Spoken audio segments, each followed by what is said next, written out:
Welcome to 17th century tales, forgotten cavalier stories from the East Midlands Civil War past, recorded in a secret Nottingham Roundhead location. Episode 6, The Fighting Prince, Part 1. I have a mental list of people in history and culture whose lives were so full of drama and incident they don't seem to have lived a single boring minute in their existence.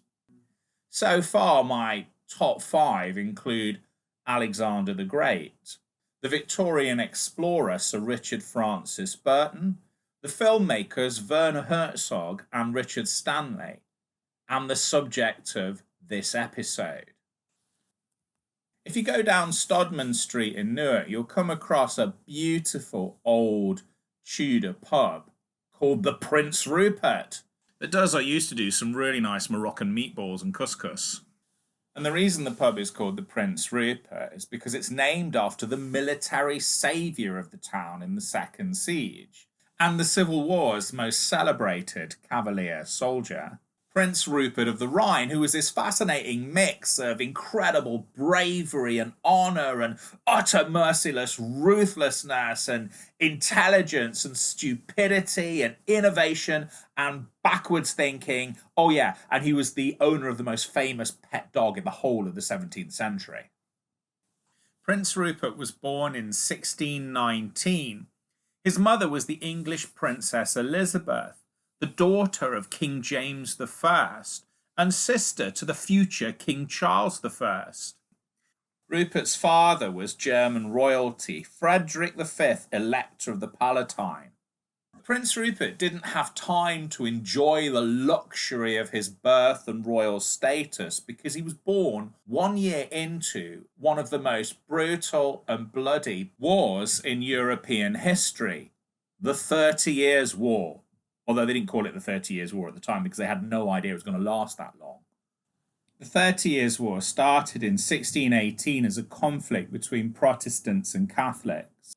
Prince Rupert's father was a Protestant and the Holy Roman Emperor of the time, Ferdinand II, was a Catholic. Prince Rupert's father took part in the disastrous Battle of the White Mountain. He lost the battle and was punished by being kicked out of his homeland in Bohemia. So Rupert never really knew his homeland. He was raised in The Hague and exile. Rupert was educated by private tutors, and part of the education of every rich and especially royal nobleman were martial skills like fighting and riding, and it shouldn't surprise you to learn that Rupert excelled at these skills. But he also had a real aptitude for language and could speak Dutch, French, German, and English. He was also very good at science. In 1632, Rupert's father died of a fever. A year later, the teenage Rupert was fighting against the Catholics at the siege of Rheinberg. And what did Rupert's mother think about him going off to war aged 13? She loved it. She encouraged him. "He cannot be too soon a soldier," she said. Rupert didn't particularly distinguish himself or undistinguish himself at Rheinberg. He was learning the ropes of practical soldiering on the field of battle. In 1636, Rupert made his first visit to England with his brother Maurice, and they stayed with their uncle, Charles, the King of England, and his wife, Queen Henrietta Maria. And a close bond quickly formed between the king and his nephew, Rupert. In 1637, it was back to Europe and back to the fighting, and Rupert took part in the siege of Breda, and this is where he started to earn his name as a formidable and terrifying and somewhat indestructible soldier. Breda was a Dutch city occupied by the Spanish at the time. The Dutch wanted the city back and had besieged it. Their cannons had managed to smash holes, breaches into the walls of Breda, and they needed a storming party, a group of soldiers, to be first through the breaches to help take the city. Whoever was first through the breach stood a very good chance of getting killed or maimed for life. So naturally, the Dutch gave that job to some English aristocratic mercenaries. Rupert decided to join them. Rupert was actually fighting at the time under the command of his uncle on his father's side, and his uncle tried to keep him out of this particularly dangerous spot of fighting, but Rupert just simply ignored him. During the assault, Rupert was pretty much the first through the breach and didn't receive a mark on him, despite some fierce gunfire from the Spanish defenders, which is more than can be said for some of his English mercenary compatriots. Henry Wilmot, who would go on to father the saucy Restoration poet John Wilmot, received a nasty wound in the assault, and George Goring, who would go on to serve King Charles I in the British Civil Wars, was permanently crippled in the assault on Breda. In 1638, Prince Rupert took part in the Battle of Lotho, and although he was on the losing side, he still managed to come out of it looking good. Rupert's army was very badly led. Prince Rupert himself did great work on horseback against the enemy cavalry, but he wasn't supported, so he found himself out on a limb, separated from any help and outnumbered, and was forced into a gorge with nowhere to retreat except up the steep side of the gorge. The prince saw his men slaughtered in front of him, and then a standard was captured, and Prince Rupert recaptured the standard, killing the soldier who had taken it in the first place, and then found himself completely alone. All his men were dead. He was surrounded by corpses. He tries to ride up the side of the gorge, but his horse collapses underneath him, and then Prince Rupert is a prisoner of war. He tries to conceal his identity, but is recognized and taken prisoner. He is now a valuable hostage. See what I mean? Complete defeat and utter failure, but he still comes out of it looking good. Rupert was escorted to his place of imprisonment by 1,200 soldiers. He would remain a prisoner of war for 3 years. Now, don't feel too sorry for Prince Rupert at this point. When I say he was a prisoner of war, he didn't experience prison like a normal person would experience prison. He was still an aristocrat. He was kept prisoner in Linz Castle in Austria and treated very well. He couldn't leave the castle, but he had access to a library, a tennis court, and visitors. One of these visitors was the English ambassador to Austria, who gave Prince Rupert a couple of presents: a live hare and a pet dog. The dog was half poodle and half, well, we're not sure, some form of fighting dog. A mastiff. And so the poodle was a hunting poodle, a tough poodle, a rock-hard poodle, if you can imagine such things. Prince Rupert named the poodle Boy, because presumably he was a boy. And if you listen to the last episode when I talked about imaginative names in the 17th century for humans, that obviously didn't extend to animals. We don't know that much about the pet hare, and I would imagine that the combination of a ferocious, hungry dog and a hare probably accounts for the fact that the hare doesn't really feature much in the story of Rupert beyond this cursory mention. While Rupert was a prisoner in Austria, it was all kicking off in England and the Civil War had begun. King Charles I, who had officially declared war on Parliament and you could argue started it, was in an odd situation of having started a war but not having enough weapons. He'd been forced to leave London, where the main stash of weapons was kept in the Tower of London, and he'd marched up to Hull, expecting the governor of Hull to release a secondary cache of weapons to him, only to find, to his surprise and horror, that Hull had denied him access to these weapons. He had sent his wife to Europe to pawn her jewellery and raise money to hire an army of mercenaries, many of whom would have seen service in the 30 Years' War. But he also had a bit of an ace up his sleeve in the form of Prince Rupert of the Rhine, currently a prisoner of war and unemployed. King Charles I opened up negotiations with the current and new Holy Roman Emperor Ferdinand III for Rupert's release. Now, the Holy Roman Empire were quite glad to get rid of Prince Rupert, and so they released him on condition that he did not take up arms against the Holy Roman Empire, which was completely in King Charles I's interest, as he needed a gifted, formidable, and experienced soldier to command his cavalry. And so, in 1642, Prince Rupert was released from Linz Castle and made the journey to England and was put in command of the king's horse, that is, his entire cavalry. Prince Rupert was 22 years old. And if you think that caused resentment amongst a lot of the older soldiers serving the king, you'd be absolutely right. And if you think Prince Rupert did anything to ease these tensions, you'd be absolutely wrong. He was not a diplomat and really didn't care what anybody thought about him other than the king. And so long as he was winning battles, it didn't really matter what anybody else thought. And for the first half of the First British Civil War, Rupert did nothing but win, or at least draw.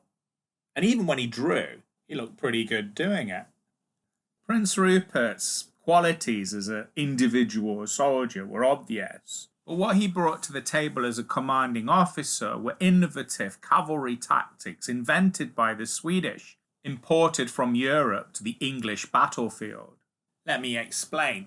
The conventional wisdom regarding a cavalry charge in early modern Europe, once the pistol had been introduced to the mix, was for the cavalry to approach their enemy at a modest speed, stop within shooting distance of the enemy, fire their pistols, and then clear off to the sides while more cavalry took their place and fired from an equivalent safe distance from their enemies. Rupert threw this out the window. He preferred his cavalry to charge full pelt in a compact wedge formation, fire their pistols almost as soon as they could feel their enemy's breath on their bodies, and then go to work with their swords. This tactic was obviously more risky, but devastating when it worked. And it did work.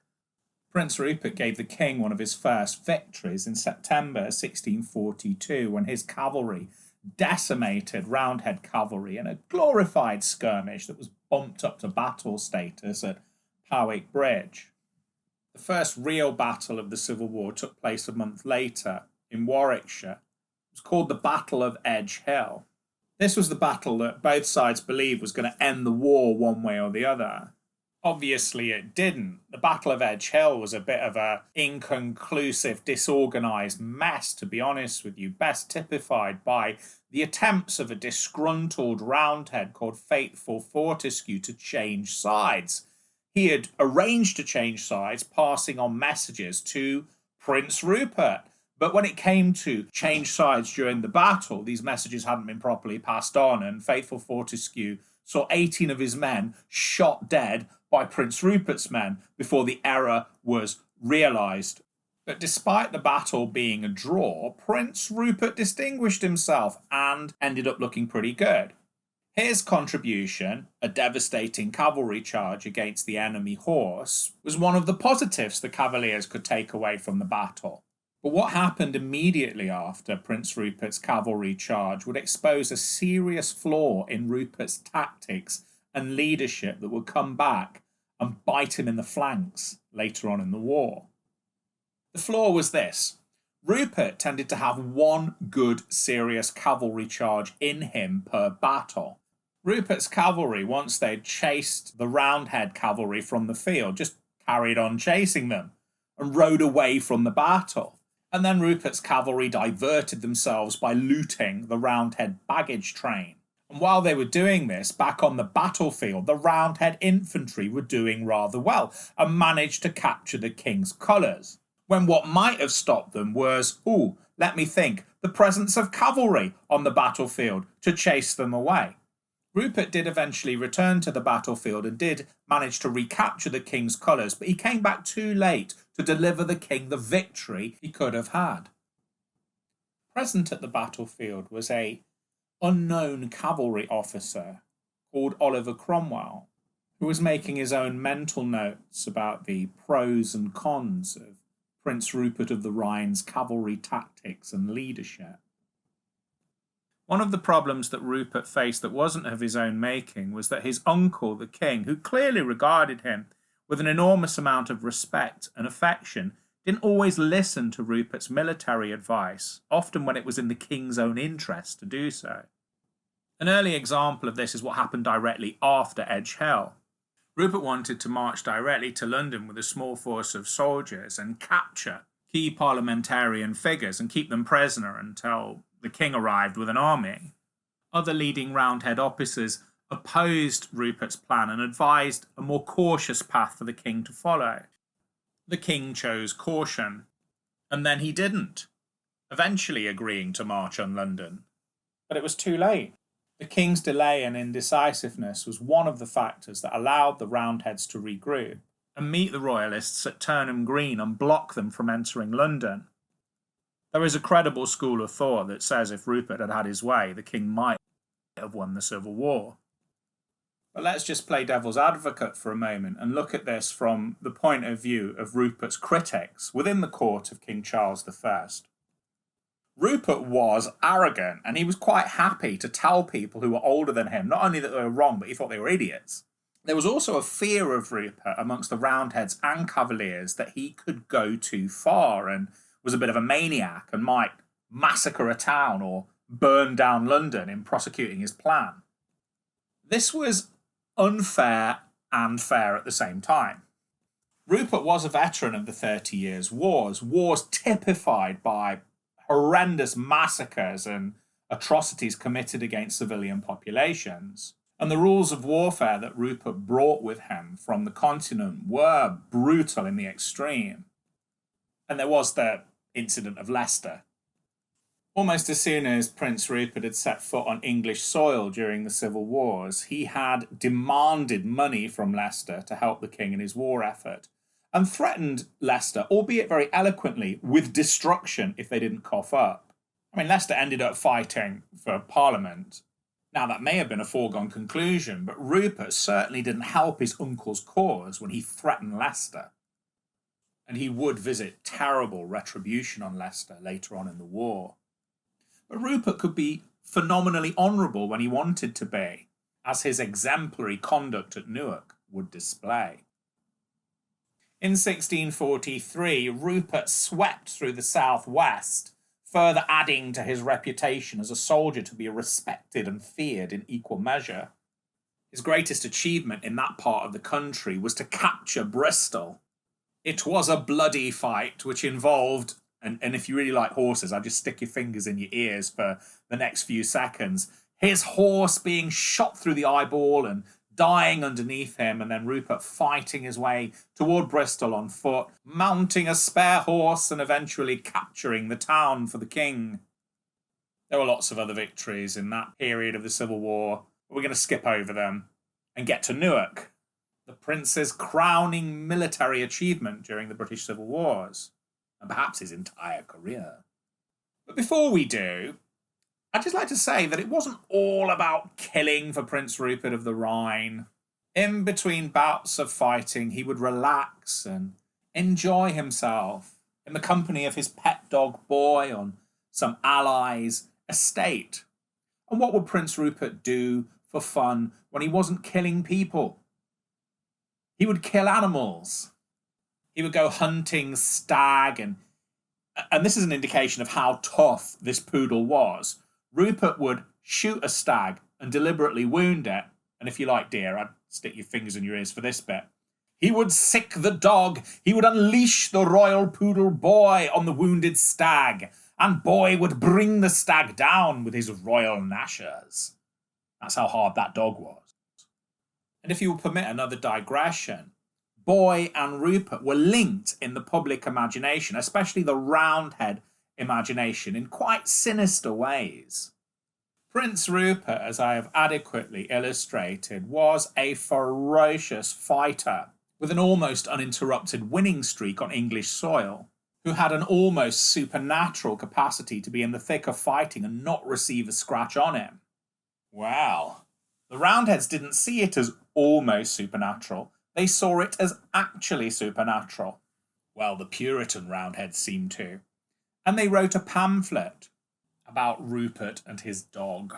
And like all great 17th century pamphlets, it had a very long-winded title. The title was Observations on Prince Rupert's White Dog Called Boy. In the pamphlet, the writer makes the case that Rupert is a warlock, a male witch, and that his dog Boy is the source of his power, rendering the prince invulnerable to human weapons, such as musket balls. The The pamphlet also confers on the dog the powers of invisibility and the ability to sniff out traitors and treasure, and that the dog had not always been a dog. Here's a flavour of the pamphlet. Prince Rupert's dog called Boy, whom I cannot conclude to be a very downright devil, as is supposed, or a spirit sent to nourish division in church or state, though I must confess the Irish papists are very familiar with him in private. But certainly he is some Lapland lady, who by nature was once a handsome white woman, and now by art has become an handsome white dog, and hath vowed to follow the prince, to preserve him from mischief. There is a school of thought that the Puritans were, how can I put this, extracting the saltpeter when they wrote this. They may have believed it. Either way, the image of an indestructible prince with a ferocious attack dog by his side was established in the nightmares of Puritan Roundhead England.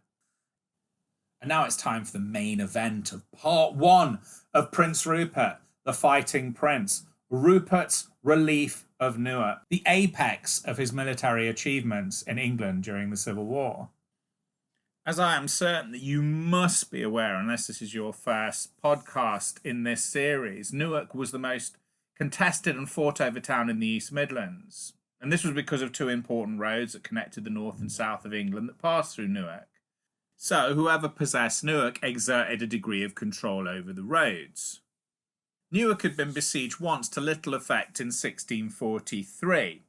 Almost exactly a year later, on the 29th of February 1644, 7,000 Roundheads besieged Newark. The parliamentarians were a lot more capably led second time round, and it looked, after a few weeks of fighting, that Newark may well capitulate and fall to Parliament if help was not forthcoming.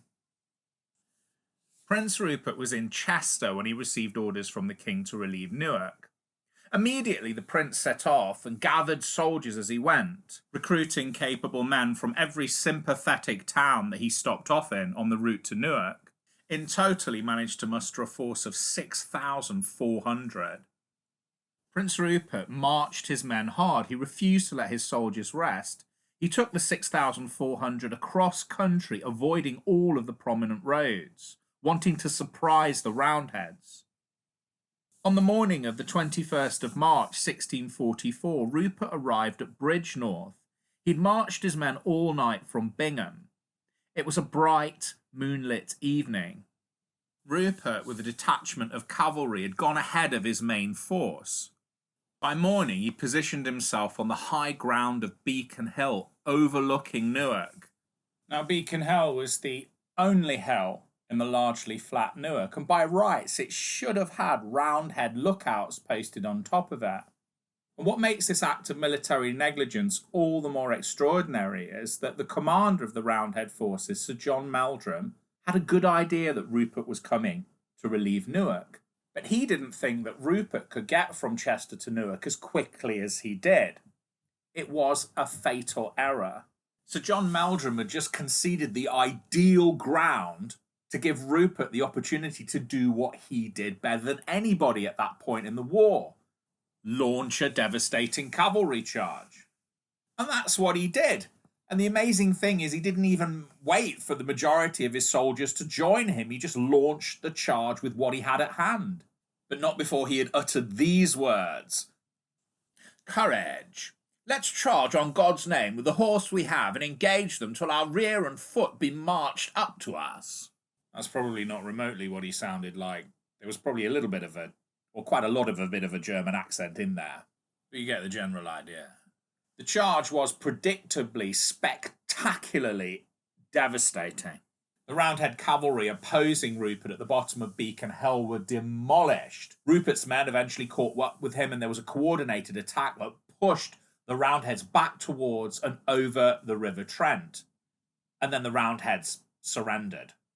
Rupert was so good on that day that he even managed to accomplish something that he never normally had the discipline to muster: at least one other cavalry charge, Although an observer from within Newark, John Twentyman, the subject of last time's podcast, observed Rupert launching 3 cavalry charges. Present at the battle was an anonymous Cavalier soldier who wrote up an account of the fighting and published it in pamphlet form to celebrate Rupert's victory. The pamphlet had the uncharacteristically succinct title of Rupert's Relief of Newark. And in that pamphlet, you have a first-hand, presumably eyewitness account of Rupert engaged in hand-to-hand fighting. During the first charge down Beacon Hill, Rupert had broken ahead of his own men and had got himself isolated and was set upon by 3 Roundhead cavalry officers. Now, I think I've established during this podcast that Rupert is hard, but even Rupert would struggle to take on 3 enemy soldiers at once. This is what happened as relayed in the pamphlet. The prince himself, having pierced deep into the enemies, and being observed for his valour, was dangerously at once assaulted by 3 sturdy rebels, whereof one fell by his highness's own sword, a second being pistolled by Monsieur Mortain, one of his own gentlemen, the third now ready to lay his hand on the prince's collar, had it almost chopped off by Sir William Neil. His highness thus disengaged with a shot only in his gauntlet. This account of the fighting would only stand to boost Rupert's legend. It portrayed him as an incredibly brave physical soldier, a leader who led by example, and someone who could always rely on the loyalty of his men if he got himself into a tight spot.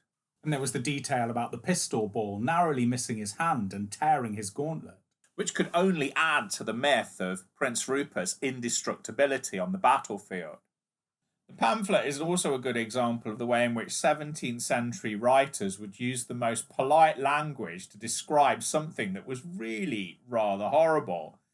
In that pamphlet, in the course of a few sentences, a man is stabbed to death with a sword, another man is shot dead at point-blank range, and the third man, the man that grabbed Prince Rupert or tried to grab him by the collar, may have, depending on how you interpret these words, had it almost chopped off by Sir William Neil, have had his hand partially severed, which meant it probably would have been hanging there by a thread of skin.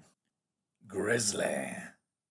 Or alternatively, it could have just meant that Sir William Neil missed the Roundhead's hand, almost chopping it off, but not actually chopping it off at all. I know which version I prefer. Well, the long and the short of it was that Rupert's actions at Newark delivered him his greatest victory in the Civil War. He had defeated the Roundheads, he had captured all their weapons with the exception of one cannon the Roundheads managed to pitch into the Trent, gave the weapons to Newark, and in victory acted with extreme honour and magnanimity. He let the Roundheads go. He let them keep their colours. He acknowledged that they had fought well. He even struck with the side of his sword some of his own men who were spotted looting prisoners. I mean, there are people that contest this version of events, but we'll give Rupert the benefit of the doubt for this podcast. And to cap it all, on the closest Sunday to his victory, Rupert appointed a Thanksgiving service to give praise to God for his incredible victory. So we'll leave Rupert in his moment of glory, because this would be as good as it got for Rupert during the First Civil War. A matter of months after Rupert's great victory at Newark, the manure would hit the air extraction device in a rather messy and spectacular fashion, and Rupert's Civil War military career would end in defeat and disgrace, the outworkings of which would play themselves out back in Newark. Thank you for listening. Today's episode of 17th Century Tales was written and recorded by Adam Nightingale in a secret Roundhead Nottingham location. Our next episode, The Fighting Prince, Part 2, Rupert's Fall. For previous episodes of this podcast and other outstanding activities to occupy your mind and soul in these interesting times, be you an adult or a child, can be found by pursuing the link below, or going to the National Civil War website and following the links to Learning from Home. Once again, thanks to Mark Nightingale for providing the excellent music.